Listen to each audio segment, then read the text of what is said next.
Hi, my name is Dana Arnett, co-host of Wicked Marketing, along with my partner, Carlos Cepene. You can find more information about us and our business on LinkedIn, or if you have any questions, email us at info@wickedbionic.com. Subscribe to Wicked Marketing on Apple Podcasts and write an awesome review for us. We're also on iHeartRadio, Spotify, and Google Play. Thanks for listening. Hi, I'm Carlos. And I'm Dana. Welcome. Today we're going to talk about a hot ticket, I guess. Well, it's a hot ticket if you're in the marketing and advertising world, but what it does for your clients is magic. Exactly. It's called programmatic advertising. So I think that it is like with everything in marketing and with everything in digital, there's these hot ticket things that come out, right? And what people do is they ask for them. They think that's what they need to do, right? That's like when social media came around and everyone felt like they had to be on Facebook and Pinterest and Instagram and all these social networks every day, posting all day, right? So it's in context. Give us the context of programmatic is another type of advertising tool. Exactly a tool is what I would make it the most clear to. So let me explain a little bit about, because I like to give the backstory, because the backstory, whenever you're teaching about something or talking about something, the backstory sort of makes people realize, oh, okay, this is how we got here. The evolution of it and why it's useful today. Exactly. Right. Exactly. So when you look at where digital advertising kind of started, right? As far as programmatic goes, was people would have websites and they had people coming to those websites and they needed to monetize them, right? So then at that time, there weren't that many big websites, right? So when you went to like the homepage of AOL or the homepage of Netscape back in the day, or CompuServe, I think was it's like these really old names. I can't even keep track of them.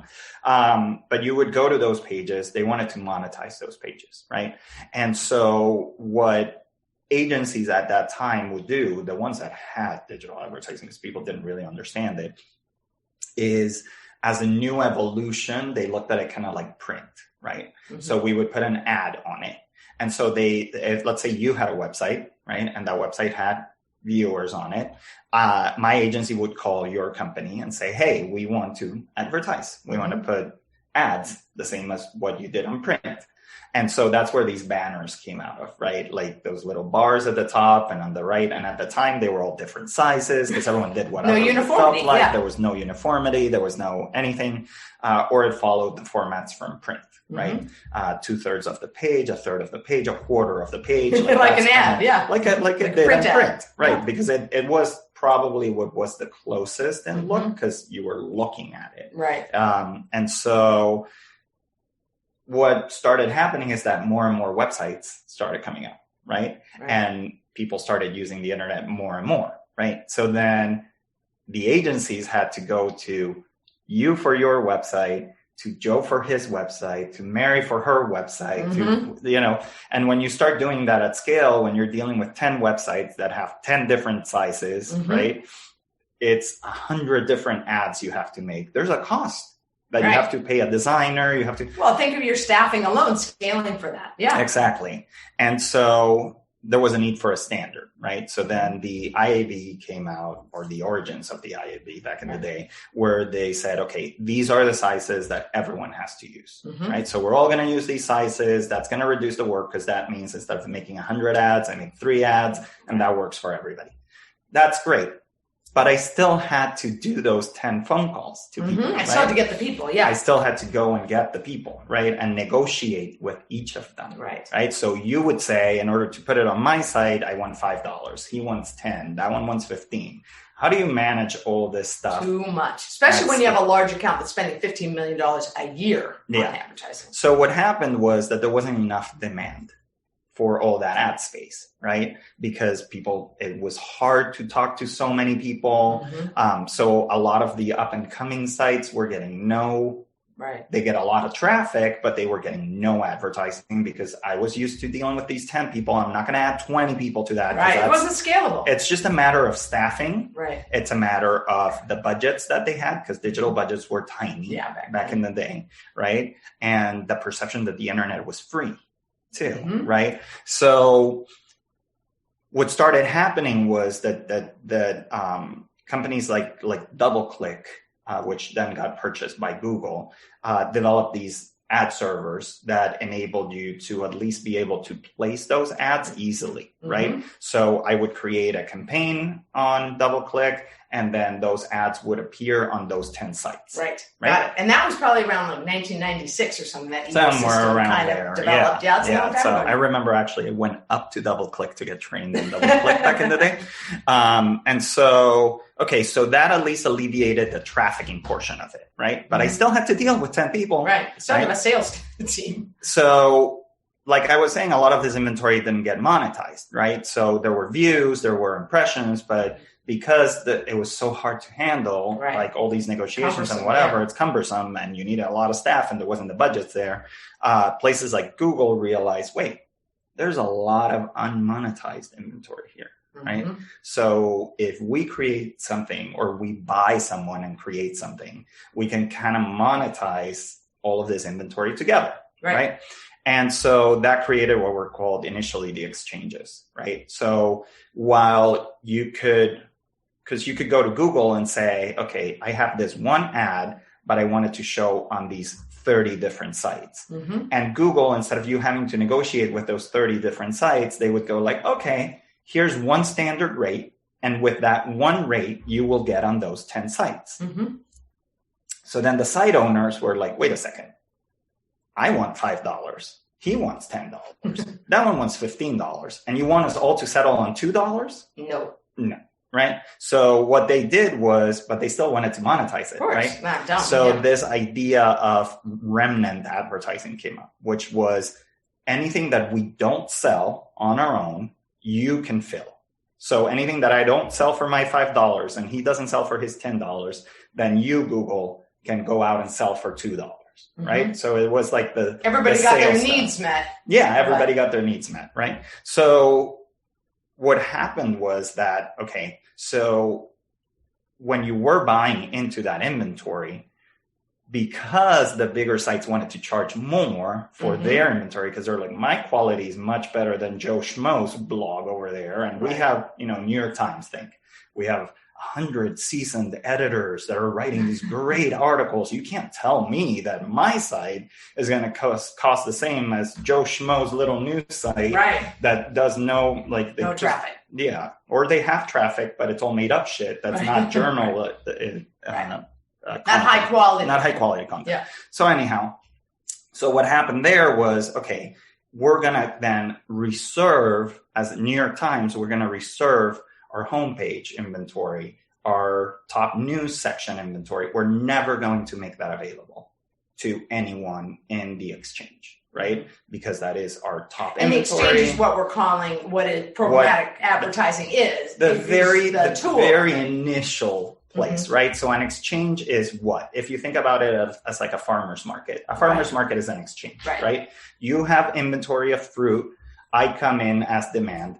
And I get to choose like, okay, you're this fruit, then the guy next to you has the same fruit, maybe for a different price. Maybe it's organic, maybe it's, higher quality. So it costs me 50 cents more. I get to decide that exchange, but I'm in one place, right? With one budget, one place. I'm getting to choose and pick and choose where I pick the fruit from, right? Great example, yeah. So that's the concept of an exchange. So what happened was that as these websites started reserving their better inventory, right, then the brand started going like, shit, okay, so we're back to having to call the New York Times, having to call CNN, having to call and do again those direct deals so that we can get that inventory, because that's the really good inventory where we want our Coca-Cola brand to be in, right? So then that evolved into the idea of creating two sides to an exchange, right? A side to handle all of the demand coming in, so all of the brands asking for inventory, and another one to handle all the supply coming in. The exchange still happens in the middle, right? But that interaction of demand coming in and supply coming in from the other side, right, needed something in the middle that would decide who wins, right? Because if you had the New York Times and you had LA Times, let's say, right, just to make it newspapers, right? Yeah. And you had Coca-Cola buying into it, and New York Times said, well, you can get my homepage for $5, and LA Times said, you can get my homepage for $4, then who decides where the ad actually shows? Right? So that created what is called the auction, right? So if there's demand and there's supply and there needs to be a price haggling happening, go back to the market, right? You go back to the idea of the market. I go to one place and they're like, you can have this mango, but it's $2. I go next door and they tell me you can have the same mango, but it's $1.50. I'm going to buy the $1.50 mango, or I want to buy the $1.50 mango because it's the same. But I want to buy from my brother-in-law that owns the first stand. Exactly. He's $2. So I gotta there's many reasons why you make those decisions, right? So what would happen at the auction is, which is really where programmatic, this is the really programmatic part of it, right? Is that you would get a bunch of information from each one of those sites, and you could make decisions based on that information. What does that mean? So exactly what you said, right? I could get the mango from the first guy or the mango from the second guy because it's the same mango, right? I could get them at an auction to go after each other and lower the price, drive the price, right? Which is the auction. But if the guy from the first stand is your brother-in-law, you may be willing to pay that additional 50 cents, right? So in this case, that reflects on, let's say the New York Times has better Hispanic data, right? So we have really good Hispanic targeted data. Maybe I'm willing to pay 50 cents more if I'm looking to reach Hispanics, right? Whereas LA Times may say we have really good Asian Pacific data. Yeah, but I'm not really after Asian Pacific people. Right. So that's really what programmatic does. It allows you to cause those negotiations based on data, pricing, placement, time of day. Like, just imagine all the possible things that could drive your decision-making process at scale. I think thousands, now there's hundreds of thousands of sites. Hundreds of thousands, right? yes. Do that at scale in milliseconds. Because remember that decision has to be made when someone visits the website. It doesn't happen before. Because you don't know all that information that's needed to make a decision until someone is visiting the website. So when you visit a website, the ad server needs to know that you're a woman, your age, I'm not going to say it. Thank you, God. The types of things that you like. Based on that, the decision is made of how much it costs or what group you fall in, and how much you cost to target, right? Which is very different for me. When I come to that same website, it's a man, my age. Much older than me? No, sorry. I'm much younger than you. But my age, my likes, it's very different, right? Because Coca-Cola may want to give you a different message because you're a woman than me because I'm a man. When it comes to marketing, all that kind of stuff matters, right? So culture matters, the where you come from matters, where you're located matters. All of that has a price, right? And normally that would take months of negotiation. With programmatic, that takes a millisecond. Okay, so what I want to do when we come back from our break is to talk a little bit about what that really looks like from us now as advertisers and what we do for our clients around that, right? Yep. So if you're interested to learn more about some of this information that allows you to make programmatic decisions, we've created a free download guide that gives you insights on marketing to diverse audiences. In order to download this guide, you can visit wickedbionic.com/MMD. That's M as in Mary, M as in Mary, D as in David. Marketing means diversity. Welcome back. So we have kind of wanted to give some, hopefully, that history of programmatic. I think it's so interesting, Carlos. I think that's really interesting. And it is right, kind of seeing the evolution. And does the consumer really need to know this? No, but I think it's an interesting conversation for us marketers and the history of why programmatic is so really such a big part of our business now. And so let's give an example of one of our clients, recently $50,000 a month we're spending. And so what do we whatever portion we're going to give to programmatic, what happens then? Yeah, so the programmatic world has evolved to a place where there's multiple tiers. And if we super simplify it, the most basic tiers of that are, there's still that concept of remnant, right? That's the leftovers that you don't know where you're going to land, or you know very little about where you're going to land. You can do targeting, but it's super cheap, right? Then there's the level above that is the exchanges that are open exchanges, right? So I have reserved some inventory that's better inventory.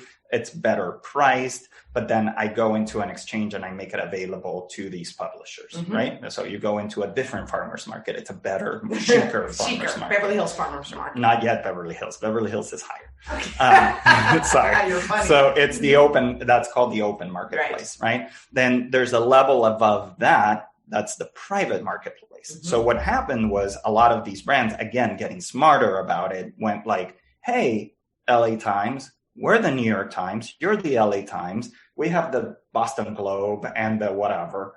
Let's create our own tiny auction where people can buy just from us. Right. And we reserve a really, really good inventory. So the one that people really see, like the homepage and that kind of stuff. And we only sell it there. So for agencies, it's great because we can still buy the higher quality inventory in a very reserved, it's like the VIP farmers market, right? So this is the VIP farmers market. And if you're buying your ads through Google, you're literally buying them at the bottom, right? So you're getting that's why people say, oh, these Google ads don't work. Yeah, you're literally buying the scraps at the very bottom. Right. The stuff that's very inconsequential. When you start buying in the open marketplace and the private marketplace, and this is the part that businesses don't always understand and why programmatic is such a buzzword, is that depending on what level you buy, you get better inventory. And better inventory could mean not only better placement, meaning it's on the homepage or on the blog detail pages of the most recent articles, because even that happens. Right. You could be showing up on blog articles on New York Times, but it's a very different thing to show up on the blog article about the election on election day than it is to show in the blog article about the election 2 years from now. Right. Sure. So it's a very different experience. So at the private marketplace level, you get access at a higher cost into better quality inventory that is verified human, right? And a lot of these are verified human. The open marketplace in a lot of cases is as well. Most cases, it should be actually. Verified human, verified above the fold, meaning the user is actually seeing it. And that's why it tends to perform better. Right. And then above that, there's still the direct sales idea. And to this day, I love programmatic. I believe it's scalable. If you have super large budgets, it's basically the only way that you can't manage. How much can you staff? If we went back to the old model, you can't. However, in my personal experience, direct is still the one that performs the best because the publisher themselves they're responsible in a one-to-one relationship as to the performance of your campaign. So they're gonna do everything possible and flip through hoops and whatever to make that deliver. So while programmatic is something that if you're doing any scale that you're really trying to reach people is absolutely 100% necessary. If you're not doing it, that's why you're or a big reason why your digital marketing is not working. There still needs to be a level of direct for your most important high level websites and people that you want to reach.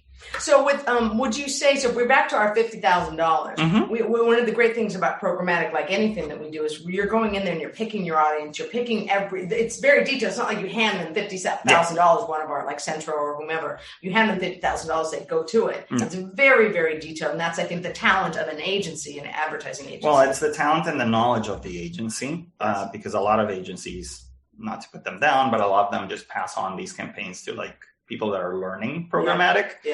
When you work with smaller agencies like us, you're working with the experts that are actually doing the campaign placement and tracking to make sure it's performing. But at a very basic level, and I mean, I could talk hours about programmatic. I'm not going to let him. Don't worry. He's not going to let me. But what these programmatic platforms, right, what the demand side platforms and the supply side platforms do is they connect to other technologies that add value to your campaign, right? Because if we go back to the idea of the farmer's market, right, knowing, let's say you go to the farmer's market and the guy that's selling you the mango on the first tent says it's organic, and the guy that sells the mango on the second tent says it's organic, and second tent is $4, first tent is $3.50. You would probably buy the $3.50. Sure. But then you go into your Google and you search for the farm's name, and you figure out that the guy on the first tent is lying. He's not really organic. Oh, he's just saying bad move, right? It happens, of and course it's just reality because money's money, right? So that story, what I'm trying to say with that is that there's technologies out there that help you not only verify your traffic, but they help you reach your target audiences, right? So if you say, I want to reach women that are 45 to 55 that have bought shoes in the past 6 months, it's hard to just believe the ad server to tell you, we know how to do that, right? So there's companies out there that deal with at scale across the entire marketplace or large swaths of the marketplace, tracking people and their behavior. Right. And then they can match, it's called cookie matching. From a previous podcast. From our previous podcast. But it's not really a cookie anymore. But they can match those people and get you the right people. So you're right, you're not wasting your money. Right. So those $50,000 may go into a single campaign, but that campaign may be broken into display, audio, video, because you can also, in programmatic, you can do podcasts. You can even, now there's a new platform that you can even do broadcast on programmatic. That's so crazy. It's a unified place, a unified platform where you can use those $50,000 to not only deliver across the board at scale, but track across the board at scale. And then it's valuable. I'm right. It's valuable that we know we're doing our job, right? Well, and you get the real people that you're after. So you're paying to get the people that you're after. So there's so much, as Carlos said, to talk about programmatic, and we love obviously sharing about it, but it's also a useful tool for us, for our clients, for advertising. So if you have a good budget, you'd like to talk about programmatic and adding it to your advertising, boutique of options, we'd love to talk to you about it. You can go to our website, wickedbionic.com/contact. Reach out to us, and in the subject, you can always put podcast episode. Love to hear from you. Thank you so much for listening. Thank you for listening. Thank you for listening today. Don't forget to subscribe to and share Wicked Marketing on Apple Podcasts and write an awesome review for us. We are also on iHeartRadio, Spotify, and Google Play. See you next time.